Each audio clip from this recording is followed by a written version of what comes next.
Hapa ni katika kata ya Sakina iliyopo jijini Arusha. Bwana, kata Sakina ina mitaa 7. Mtaa wa Navarana, mtaa wa Matejo A, Matejo B, kuna mtaa wa Giriki ambao tuko sasa hivi.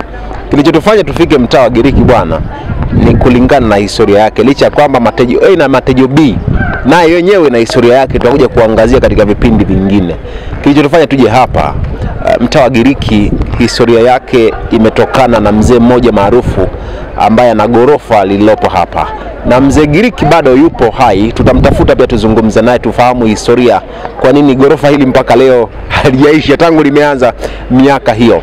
Na leo tumefika hapa tukazungumza na mzee Darweshi. Yeye ametupa historia kwa nini hapa panaitwa mtaa wa Giriki, tabia zake. Miongoni mwa tabia hizo ni kwamba miaka hiyo ya nyuma ulikuwa haupiti hapa kulingana na tabia zilizopo hapa, kwa sababu kwa vyovyote kuna watu watakuvamia, watafanya hivi tofauti na sasa unaweza ukapita. Na akasema historia ya eneo hili pia ilikuwa ni shimo kubwa sana. Na ametueleza mengi kuhusiana na historia iliyoko hapa. Mzee Darweshi amefunguka mambo mbalimbali, na utofauti wa hapa Arusha, ukimwambia mtu unatoka mtaa wa Matejo anakuelewa zaidi kulingana na tabia, kwa sababu masela mbalimbali wahuni wanadhaniwa kwamba wanaishi maeneo hayo, na kulingana na tabia zao pia zile za kishikaji za hapa na pale. Lakini vile vile kutoka hapa mtaa wa Giriki mpaka kufika mtaa wa Matejo A na B si mbali sana. Tuweze kuangazia kidogo alichotuambia mzee Darweshi na tabia zilizopo hapa. Darweshi wenyewe sijauelewa jinsi ulivyo. Mimi sikuja Arusha, nimezaliwa Arusha. Okay. 1949 tarehe 8 mwezi wa 10 kabla ya uhuru. Tumeona babangu? Ndio. Na nimezaliwa katika maeneo ya mtaa unaitwa Bondeni. Bondeni City. Bondeni mjini hapa. Mjini sasa hivi ndio wanaitwa nini, soko la Bondeni, nini, mtaa wa Bondeni pale karibia na soko kuu. Ndio maeneo hayo ambayo sisi tumezaliwa hapo na kuishi hapo. Sawa babangu maeneo yangu ya pili ya kuishi ni hapa eneo la Kiombero ambapo palikuwa panaitwa Ngarenaro. Ndio. Kabla hapajavunjwa, ndio baada kutoka Bondeni kaja nikakulia Ngarenaro na kusomea shule ya Kaloleni. Okay. Shule ya Kaloleni pale nimesoma 1960 mpaka 66, tukimaliza ile darasa la 7 pamoja na la 8 pamoja. Tumeelewana babangu? Ndio. Sasa kwa kifupi Arusha ilikuwa ni Arusha. Sio sasa hivi Arusha imekuwa ni mvurugano wa Arusha. Arusha sasa hivi haina hata mpangilio. Afadhali zamani kidogo palikuwa ni mji mdogo, palikuwa pana upangilio kidogo. Arusha imevurugika, Arusha imekuwa si Arusha. Arusha ilikuwa ni mji ambao ni kitovu cha utalii. Lakini sasa hivi inaonekana kitovu cha utalii kama kinaondolewa kidogo kipelekwa katika baadhi ya mikoa. Sasa hivi utakuta utalii sasa hivi unapelekwa kanda ya Ziwa. Na sijui kwa nini utalii uende kanda ya Ziwa wakati huko kwenye kila kitu kwenye kujulikana katika ulimwengu mzima pamekuwa doo. Sawa, kabla tujafika huko, wakati unazungumzia umezaliwa maeneo ya Bondeni pale ambapo sasa hivi ni soko kuu la Arusha, ulihamishwa kutoka kule mkaletwa huku pembeni ama ilikuwaje? Hapana, nyumba za bibi zangu zilikuwa huko Ngarenaro. Sasa nilitoka kule kwa wazazi wangu, baba na mama, nikaja kuishi na bibi yangu na wajomba zangu. Okay. Sasa kuna watu hawafahamu, kuna vitu ambavyo ni icon ya Arusha, ikiwemo Azimio la Arusha. Miaka ile Azimio la Arusha linafanyika hapa Arusha, wewe ulikuwa na miaka mingapi na kipi ambacho unakikumbuka mwaka 1967? Wakati wa Azimio la Arusha natungwa ndio namaliza shule Kaloleni pale. Na pale katika ile jumba la Azimio ndio tulipofanyia mtihani sisi wa darasa la 7. Mwaka huo. Kabla pale Azimio hapo mbele yake katika Mwenge chini kidogo palikuwa pana kilabu cha pombe. Tumeona babangu? Ndio, na nyumba ya maonyesho ya show za michezo nini pale? Nyumba ya maonyesho ambapo ilikuwa michezo kwa tutumia sana uwanja huu ambao sasa hivi mnaita uwanja wa Sheikh Amrebed. Ulikuwa unaitwa Arusha Memorial, walikuwa wanatumia jina la Malkia Memorial Stadium. Sisi tumeona babangu, wakati huo bado hawajajengwa chochote, ilikuwa huko flat. Wamejenga pale kidogo. Huu uwanja umetengenezwa zaidi ya mara 4. Ndio mpaka sasa mnaona kama vile umekuwa ni uwanja. Na ndio uwanja wa kwanza kabisa kuwa na taa Tanzania nzima. Wa pili Afrika Mashariki tukitoa na Kivibo Uganda.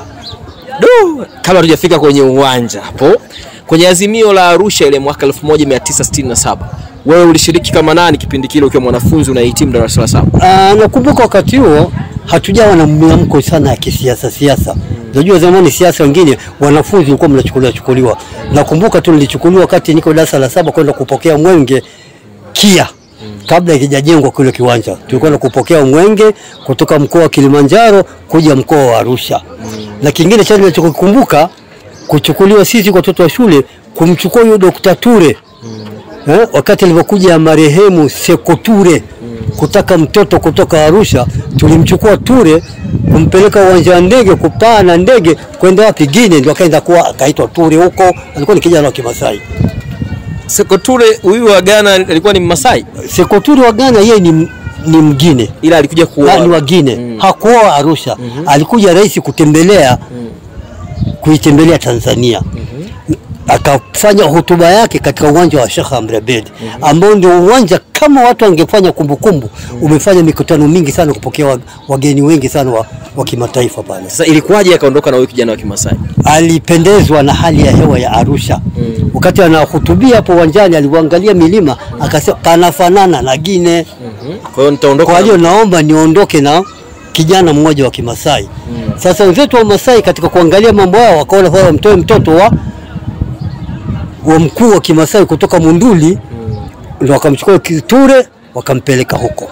Na Ture huyo hadi leo hii ya maisha yake alikuwa sijui kama yuko hai. Sasa alikuwa daktari mkuu hapa. Na yeye alikuwa daktari mzuri sana hapa. Tena daktari wa bingwa wa watoto. Okay, sawa. Sasa watu wengi hatufahamu, sisi kizazi cha 80 90. Kwa nini ile uwanja uliitwa Sheikh Amri Abeid, na huyo Sheikh Amri Abeid mwenyewe alikuwa ni nani? Alikuwa ni mkuu wa mkoa. Kumbukumbu. Nafikiri maana umeandika kumbukumbu ya Sheikh Abeid. Sio umeshaelewa? Yeye ndio alikuwa mkuu wa mkoa wakati wanafanya modification ya uwanja. Labda yeye ndio alikuwepo ndio anafanya wampe nini hilo jina, na alikuwa mshairi mzuri. Alikuwa ni mkuu wa mkoa wa Arusha. Nafikiri alikuwa mkuu wa mkoa wa Arusha, alafu alikuwa mshairi mzuri. Leo hii unaishi Matejo, mtaa ambao unaaminika Tanzania nzima kwamba wahuni, yani wahuni wale wahuni wenyewe kwamba hapa Matejo yani ndio nyumbani kwao. Miaka yote umekulia hapo, lisha kupita kwenye hiyo stage ya uhuni ambao watu wanauamini kwamba wahuni vijana wa hapa ni wahuni, na wewe wakati upo kijana ulishawahi kuwa muhuni wa. Ukiniambia nimepita katika stage hiyo basi unaamesha mimi kwamba nilikuwa muhuni. Mimi sikuwa muhuni. Wewe uliweza kuepuka huo mtego? Ule mtego tulioepuka kwa sababu hao mabwana walifanya mmoja baya sana. Walimkaba baba yangu mimi vijana. Wakampiga wakamnyang'anya pesa alizokuwa nazo kidogo. Mzee alipokuja nyumbani akasema, wanangu vijana wamenijaribu, lakini ndio mwanzo wao na ndio mwisho wao. Akawakusanya wazee wenzake, ndio akaanzisha sungusungu ya kwanza. Sisi tumeelewa babangu? Hiyo sungusungu ya kwanza ilikuwa haijumuishi mtu aliyechaguliwa. Ilijumuisha watu wote na vijana wote wanaishi mtaani. Ndio akaanza kuwasaka vijana wale wakorofi mmoja baada ya mmoja mpaka wote wakao wamemalizika. Na kipindi hiyo ilikuwa ni mwaka gani, na wewe ulikuwa na umri wa miaka mingapi? Kuanzia kwenye 77 hivi ndio walianza kumalizika hao vijana. Watu wanaamini bado Matejo uhuni upo. Yaani wana namna yao ya kuzungumza vijana, na namna yao ya kuishi, wana namna yao ya kufanya shughuli zao. Hii inachagizwa na nini? Ndio maana unaweza kwenda kusema Dar es Salaam, mfano kama Dar es Salaam, ukakuta mtaka wa Buguruni. Ukaambiwa historia ya Buguruni, ukaijua mpaka leo bado ipo. Lakini mambo huwa yanabadilika, na binadamu pia huwa anabadilika. Unapozidi kukua na mtu unabadilika. Unaweza kuwa jambazi wakati mwingine ukachoka ile kazi, ukaokoka kwa ndo mtu mmoja mzuri kupita. Ndio sasa hivi ndio Matejo ndio hivyo. Wakumbushe Matejo ya zamani ilikuwa na matukio gani ambayo ukiyakumbuka ni nywele zinasisimuka? Nikikumbuka hii njia tunaiona hapa ndio ilikuwa barabara yao kubwa. Kuanzia saa 8 mchana mtu wa hovyo hapiti. Anapita mtu labda mwenye kujulikana. Sawa, wakati wote mtu unachukuliwa, unakabwa, unanyang'anywa, unachukua kitu chao kwa sababu wameweka kwa mfukoni kwako.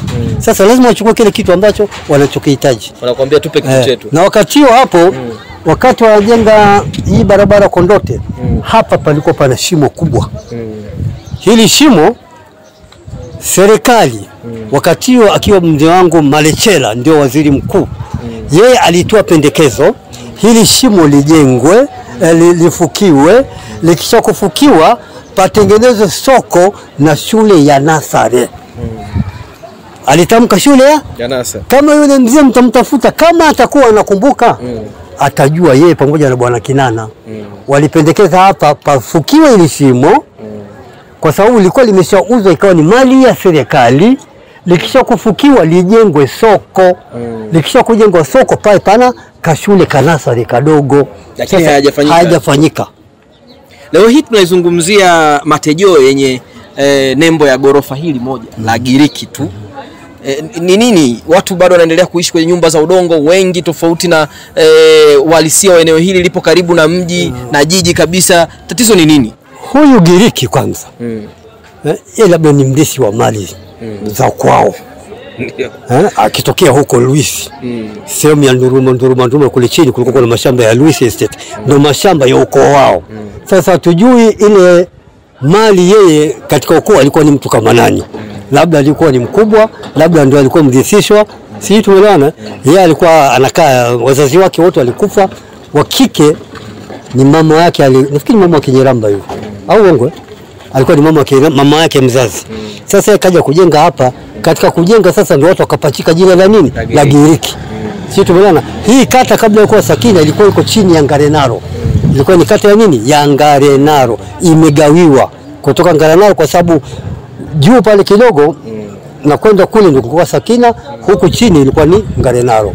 Sasa hili jengo ambalo tunazungumzia hapa la Giriki, unaambiwa ukijenga pia Matejeo hasa maeneo haya ni ngumu sana kufika finishing ya jengo utakalolijenga. Kuna mazingira gani yanayokuamisha jengo kama hili miaka yote hivi linakuwa hivi limepauka? Mazingira sio mazingira, labda uwezo wake labda ndio umeishia pale. Ukisema kama ni mazingira tunakwenda kwenye maana zingine. Mazingira sasa tuseme. Kwa sababu ni hivi. Sasa hivi unaona mabadiliko, nyumba nyingi sana zimekuwa ni za block. Zamani robo tatu ya nyumba zote hizi zilikuwa ni za miti. Sasa kutokana na hali jinsi inavyokuwa inakwenda na mambo yanakaa yanabadilika, huyu labda ni hatujui kaishia wapi. Na hizi nyumba za udongo ambazo tunaziona hapa, kwa nini watu wasipishe wakauzia watu wengine zikajengwa nyumba za maana, na nyinyi wenyeji bado mnang'ang'ania maeneo haya? Ukisema wenyeji wanang'ang'ania maeneo haya ni kosa. Labda yule mtu mwenye kiwanja chake ndio mwenye kung'ang'ania. Sisi tumeelewana wangu. Kwa sababu maendeleo ambapo kwenda pahala kutakuwa kuna robo tatu ya watu wanaweza kuwa ni wema, wale wachache wanaweza kuwa ni wabaya ambao hawataki maendeleo. Nafikiri mara nyingi wenye maendeleo wanakuwa ni wengi, wasiotaka maendeleo wanakuwa ni wachache. Halafu wale wachache wanaleta mikwamo. Sasa hizi nyumba wewe unahisi zinastahili kuwepo, japo kila mtu ana uhuru wa kuishi sehemu yoyote, kwa namna maendeleo ambayo tumeyapiga kama jiji la Arusha, Matejeo inastahili kuendelea kuwa na nyumba za udongo na miti? Matejeo inaweza kustahili iwepo kama vile mtaa wa Bondeni kule unaosema panabadilika kidogo kidogo. Kule kukubadilika sana na huku patabadilika. Tulisikia ya kwamba baadaye watataka nyumba sio chini ya ghorofa 7 huku. Sasa chini ya ghorofa 7 hatujui ni nani atakayekuja hapa. Kuja kufanya nini? Kufanya mabadiliko. Lakini mabadiliko yanaanza kwenda saa mmoja baada ya mmoja. Wewe ni mzazi, wewe ni baba, wewe ni babu. Mnawaleaje sasa watoto wadogo sasa hivi wanaozaliwa Matejeo, wanaozaliwa Giriki, wahisi kwamba wao hawataki kuwa alama ya uhuni kwamba au usela katika jiji la Arusha na taifa kwa ujumla? Sasa hapo inategemea na ulezi wa mtu. Kwa sababu ukimwambia mtoto mwingine hapa palikuwa pana wahuni atakataa. Mimi mwanangu kwanza hajui, mwanangu kabisa hapa hajui, aliyezaliwa hapa. Lakini wanangu wote sasa hivi ni watu wazima, wana jukuu, wana watoto wao wengine karibu wataka kuoza. Sasa kwa hiyo nafikiri ya kwamba maendeleo ya pahala inategemea na maendeleo ya serikali pamoja. Kwa mfano ofisi ya mtaa, kwa mfano hapa tuko katika eneo la Giriki. Sasa labda ofisi ya mtaa wa Giriki pia itakuwa inahusika sana na kuendeleza na kufanya maendeleo kwa ajili hata ya watoto na watu wazima. Okay, tunakaribia kumaliza. Hii uwepo wa hili gorofa la Giriki, gorofa moja pekee katika mtaa huu wa Matejeo na Giriki, unawanufaishaje kama nyinyi wananchi wa hapa? Hali nufaisha chochote kwa sababu bali haingizi chochote. Sidhani kama kuna kitu, kwa sababu labda kama kuna kitu ungekuwa ameshapangisha. Labda anangoja siku barabara ya lami ikiwa imetengenezwa vizuri, watapata watu. Lakini mwanzo unaanza kuonekana kwa sababu mbeleka kidogo pale kuna jamaa kashaanza kujenga vizuri. Ukipolisha juu pia nyumba zinaonekana nzuri. Nafikiri kidogo pata. Nafikiri mtoto pia hakui moja kwa moja, akizaliwa tu tayari ameshakuwa na ndevu. Sio Kwa hiyo unaona kuna umuhimu wa hili gorofa kuendelea kuchagiza maendeleo ya watu wengine? Sio kuna muhimu, ni muhimu kubwa kabisa. Yaongezeke, maana liko moja tu mtaa huu. Ndio hivyo, kuna muhimu mkubwa mno. Tena muhimu wenyewe sio mdogo, ni mkubwa sana. Kwa sababu ni lazima endelee kuchagisha mambo ya mtaa. Kina mama wanajishughulisha na shughuli gani katika mtaa huu wa Matejo? Kina mama wanajishughulisha na shughuli nyingi. Kuna wengine, kila mtu ana kazi zake. Kabisa. Kuna visako za mikopo midogo. Lakini sako pia hazijaangaliwa. Hakuna mtu anaenda kwenye sako kumuuliza mama, hivi katika mkopo wako wewe unapata kitu gani? Unalipa mkopo wako kwa mwezi au kwa siku? Mimi naona wakina mama wanazidi kurudi wapi? Kuchini. Kwa sababu utakuta mama mmoja kila siku analipa shilingi 10,000. Unakopeshwa shilingi 100,000, unataka ulipe kila siku shilingi 10,000. Hebu jifikiri saikolojia katika kichwa. Ile 10,000 ule mtu kakukopesha au kaja kukufilisi? Hii ndo Matejo. Na katika uhalisia wa kawaida mtu akihitaji chumba hapa, kuna vyumba vya bei gani na mtu anaweza akavipataje akitaka kuja kupanga na kuishi maeneo haya Matejo? Ni ubora utafute mwenyewe kuliko kusema kwa unatafuta dalali. Kwa sababu dalali wako, madalali wanataka dalali aliandikishwe bwana. Utakuja mimi nje kule kuchukua nikupeleke na kwambia nataka kodi ya miezi 2, alafu nalipa kule kodi ya miezi 6, alafu nalipa kodi hapa, nimefanya udalali, nimefanya kitu gani? Inataka mwenyewe utafute vyumba viko utapata ambavyo ni vizuri. Standard inaanzia ngapi hadi ngapi? Inategemea na nyumba 20, 25, 50. Inategemea. Na kwenye lile gorofa la Giriki kuna vyumba pale au kuna nini? Ninasikia lakini sijaingia huko ndani. Kuna vyumba vingi. Vyumba viko vingi. Hajaanza kupangisha. Leo alikuwa anataka kufanya sijui hoteli sijui. Kwa kweli I don't know, sielewi. Mtu akitaka kununua nyumba maeneo ya Giriki anaweza akapata uwanja au tayari vimeshajaa? Huku kwanza hakuna hata kiwanja cha hata kiwanja cha hospitali kujenga hospitali hakuna. Kwa hiyo wala polisi ukisikia mtu anasema anauza kiwanja wala kiwanja cha kujenga kituo cha polisi hakuna. Wala shule hatuna. Kwa hiyo ukisikia mtu anauza hivyo vitu kama kiwanja ogopa matapeli. Huyo ni mtu mbaya mno. Ogopa matapeli. Wala hafai. Okay, na kwa nyumba viwango vya nyumba hizi za kawaida ambazo labda mtu angetamani kubadilisha ajenge, thamani yake imefika kiwango gani ambacho unakumbuka nyumba ya mwisho kuuzwa labda ilikuwa milioni ngapi? Itategemea nyumba milioni 100 hapa sidhani. Niko sidhani. Sidhani. 20, 10. Labda 10 kwenye 20 inategemea na hali jinsi ilivyo. Labda baadaye labda kati barabara ikitengenezeka nafikiri nyumba za barabarani zitaanza kuleta ile thamani mpaka nyumba za nyuma ku. Ukiacha uhuni na usela, kwa kuna tuhuma za unajua vitendo kama hujashiriki ni vigumu kuvielezea.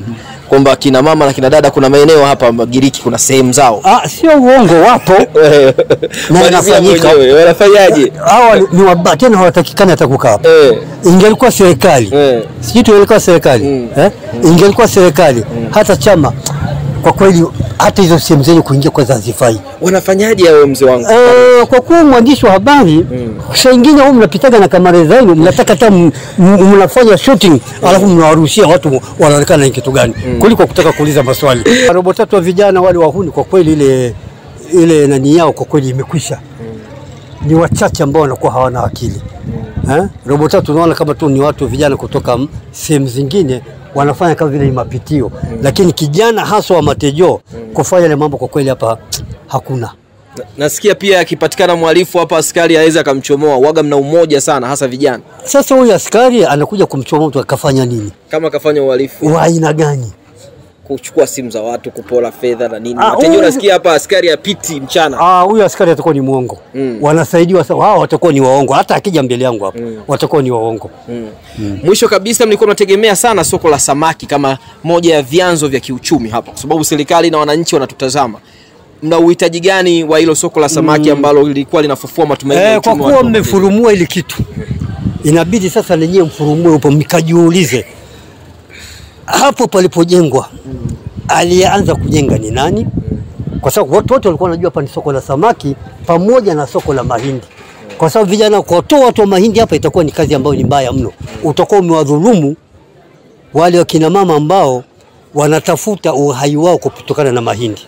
Sisi tumeelewana hapa pameshazoeleka. Kwa nini samaki haziji? Sasa nakupa nawe kwa kuwa ni mwandishi wa habari. Kapekenyue katika maofisi ya serikali, uwaulize kwamba kwa nini tuliambiwa samaki zinakuja na wameanza kutengeneza vifaa na paraza kuharibika. Hiyo hasara ni ya nani?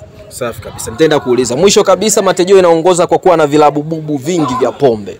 Hilo unalizungumziaje na linasababishwa na nini? Vilabu bubu vya pombe vingi, hebu iulize haswa kurugenzi wa jiji. Vipo, lakini vipo. Waulize jamaa kurugenzi wa jiji wanafanya nini? Wataalamu wa afya na mazingira. Wanafanya kitu gani? Watu wa mipango miji. Hao ni kwa sababu huu mji jamani, ndio maana unazidi kudidimia, ni mji mzito mkubwa. Yaani hapa kuna kilabu, hapa kuna kanisa, hapa kuna msikiti, hapa kuna na hiyo kitu ambacho la kimoto. Hiyo ikaja haitakiwi. Nafikiri hapo uangalie kwanza thamani wa mji wa Arusha. Kwa sababu kama vile sisi nikikwambia Malkia Uingereza leo kufika Arusha hapo utakubali? Hapana. Mzee Alexander alishaka Arusha utakubali? Sekutire kafika Arusha utakubali? Mzee Kenyatta kafika Arusha utakubali? Karibu robo tatu wa viongozi wakubwa wa kinchi wamefika sana katika hili jiji. Na wakati huo jiji la Arusha wakati wa enzi ya Nyerere walipojenga East African Community ilikuwa hakuna pale pengine watu walikuwa wanakuja hapa. Mikutano yote imekuwa sasa mikutano hakuna. Mji unazidi kudorora. Kipi kifanyike? Kipi kifanyike? Arusha kwanza hata stendi ya mabasi haina. Tumeona uwanja wa kwanza ule kuwa na taa, leo taa hakuna. Na nyinyi ndio waandishi wa habari mnakwenda pale mnaangalia sio wanacheza. Si vijana wenu wameiba Matejeo? Hawezi kuiba. Zile taa haziwezi kuibiwa pale. Haziwezi kuibiwa. Zimekufa tu pale. Uwanja umekufa. Unashindwa kuhudumia. Muulize leo mzee John Steven uwanja Arusha wakati unakimbia alikuwepo. Philbert Bey wakati anakimbia alikuwa anaongozwa kwa taa. Leo Philbert Bey baada kutafuta uwanja wake wa nyumbani amekwenda kutengeneza shule kila kitu Dar es Salaam. Uwanja unamletea sifa kwa wapi? Shemra Ben. Twende. Mwisho kabisa, Matejeo, kitu gani ambacho ni hitaji kubwa la wananchi ambalo serikali inatakiwa liuangalie huu mtaa na wananchi waone kwamba kuna maendeleo ambayo yanawagusa wao moja kwa moja? Kwanza hatuna hospitali, kituo cha afya. Sawa? Hakuna shule. Sawa? Hakuna kituo cha polisi. Kwa maana ya Matejeo sio kata. Ni kata nzima pamoja na Matejeo. Sasa tunakuwa na Matejeo unachukua pamoja na kata nzima ambayo ni ya Sakina. Na Sakina. Sawa? Hakuna soko. Sisi tumeona. Hakuna sehemu yote ambayo unasema kwamba tunaweza kuweka vijana wakafanya maendeleo yao. Vijana hapa hata ukienda kufanya katika mikopo wanadharaulika. Sisi tumeona wanaonekana ni wahuni, kumbe ni watu ambao wana maana zao. Sisi tumeona baba yangu kingine. Kwa hiyo sasa serikali ifanye nini ndio tutome? Serikali kwanza itafute namna kuwajengea watu hospitali au kituo cha afya, kituo cha polisi, kuwe hata kuna shule. Sijui kama kuna soko hili linaweza kuboreshwa, linaweza kupigwa chini lote wakajenga soko zuri kabisa. Sisi tumeona hakuna sehemu yote ambayo unasema kwamba tunaweza kuweka vijana wakafanya maendeleo yao. Vijana hapa hata ukienda kufanya katika mikopo wanadharaulika. Sisi tumeona wanaonekana ni wahuni, kumbe ni watu ambao wana maana zao. Sisi tumeona baba yangu kingine. Kwa hiyo sasa serikali ifanye nini ndio tutome? Serikali kwanza itafute namna kuwajengea watu hospitali au kituo cha afya, kituo cha polisi, kuwe hata kuna shule. Sijui kama kuna soko hili linaweza kuboreshwa, linaweza kupigwa chini lote wakajenga soko zuri kabisa.